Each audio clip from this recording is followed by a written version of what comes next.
So here's a quick and accurate way to install hinges without measuring, and the only thing we need to do is transfer marks from one piece to another. And it's incredibly accurate and very quick. It does require, however, a little bit of planning on your part to make sure you know exactly how you're going to be doing this later on down the road.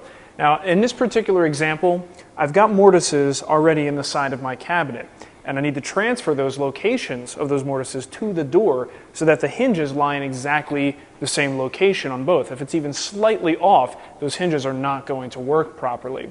So the way that I like to do this is by using center lines. Instead of marking the absolute start and stop location of each hinge and measuring and trying to transfer those numbers, I'm doing everything based on center points, so that if I align this little jig that I made for my router, if I align that with that center point, the base of the router starts and stops based on where I have my stops placed.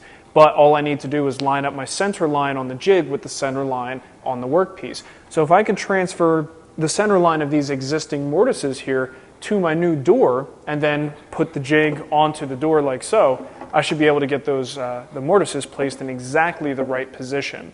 It all starts by placing the door in the location that we want it to be. You see, we can measure this and try and mark it all out, but for me, the dummy-proof way of doing this is to make sure that the door is in exactly the position that we will want it to be as a final result. So I stabilize it and immobilize it in position so that I can transfer the marks accurately. Now you can use little thin strips of veneer of drum sanded strips of wood if you wanted to. I just have an old feeler gauge set that I'm using. I just took it all apart and I'm just using these as shims. The idea here is to shim the door so it's centered in exactly the way that you want it. Okay, I put one set at the bottom. Doesn't matter what the number is. It just matters that your door is centered and completely immobilized. The metal ones are a little bit slippery, so that's probably the only disadvantage here. Okay, so I have it at the bottom, and now I'm going to insert these at the top, and that's going to lock everything in place. See? Now it's not going to move. And then from this point, it's as easy as transferring that center line to the door.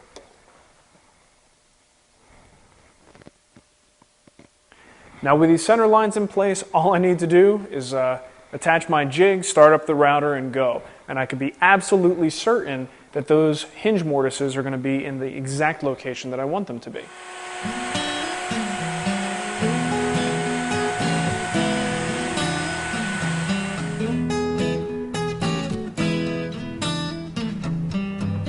Okay, one down, one to go.